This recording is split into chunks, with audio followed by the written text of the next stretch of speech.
বিশ্বকাপে আর্জেন্টিনাকে ফাইনালে তুলতে প্রতি ম্যাচেই বিশেষ সুবিধা দিয়েছিল রেফারি। সত্য কখনো গোপন থাকে না, এবার বেরিয়ে এলো আসল তথ্য। 1-0 গোলে আর্জেন্টিনা পিছিয়ে থাকার সময় সুইজারল্যান্ডের খেলোয়াড়কে লাল কার্ড দেখানো রেফারির ভুল সিদ্ধান্ত ছিল। সেদিনের ফুটবলীয় লড়াইয়ের চেয়ে বেশি আলোচনায় ছিল একটি সিদ্ধান্ত, সুইজারল্যান্ডের তারকা ফরোয়ার্ড ব্রিল অ্যাম্বোলোর লাল কার্ড। ম্যাচের মাঝপথেই সেই সিদ্ধান্ত পুরো ম্যাচের গতি পাল্টে দেয়। একজন কম নিয়ে খেলতে বাধ্য হয় সুইজারল্যান্ড, আর সংখ্যাগত সুবিধা পেয়ে যায় আর্জেন্টিনা। ম্যাচ শেষে সামাজিক যোগাযোগ মাধ্যম থেকে শুরু করে টেলিভিশন স্টুডিও সব জায়গাতেই প্রশ্ন উঠেছিল, সিদ্ধান্তটি কি সত্যিই নিয়ম অনুযায়ী ছিল? অনেকদিন পর সেই প্রশ্নের উত্তর খুঁজতে গিয়ে সামনে আসে আন্তর্জাতিক ফুটবলের আইন প্রণয়নকারী সংস্থা আইএফবি এর সার্কুলার নম্বর 34। স্প্যানিশ সংবাদ মাধ্যম এএস এর বিশ্লেষণে উঠে আসে, অ্যাম্বোলোর আইনের সঙ্গে পুরোপুরি সামঞ্জস্যপূর্ণ ছিল না। ঘটনা শুরু হয়েছিল আর্জেন্টিনার মিডফিল্ডার লিয়ান্দ্রো প্যারাদেসকে কয়েক সেকেন্ডের মধ্যে ম্যাচের পুরো চিত্র বদলে যায়। কিন্তু আইএফবির ব্যাখ্যা অনুযায়ী তখনকার ভিআর প্রোটোকলের রেফারির এমন সিদ্ধান্ত নেওয়ার সুযোগ ছিল না। সার্কুলারে স্পষ্ট উল্লেখ করা হয়, ভিআর কেবল ভুল খেলোয়াড়কে হলুদ বা লাল কার্ড দেখানো হলে সেই পরিচয় সংশোধন করতে পারে।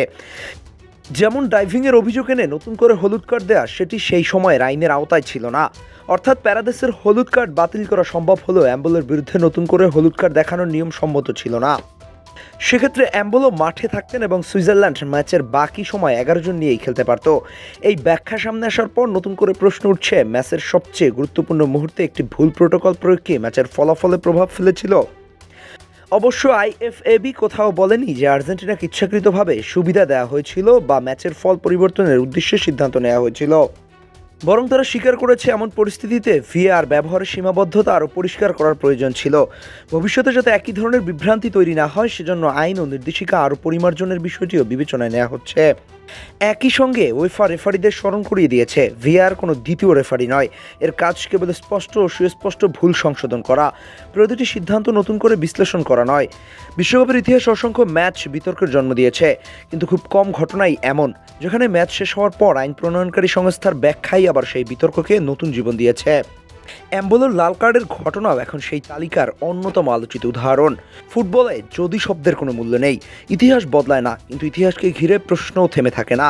আর সেই কারণেই আর্জেন্টিনা সুইজারল্যান্ড কোয়ার্টার ফাইনালে অ্যাম্বোলোর লাল কার্ড আজও বিশ্বকাপের সবচেয়ে আলোচিত রেফারিং বিতর্কগুলোর একটি হয়ে আছে।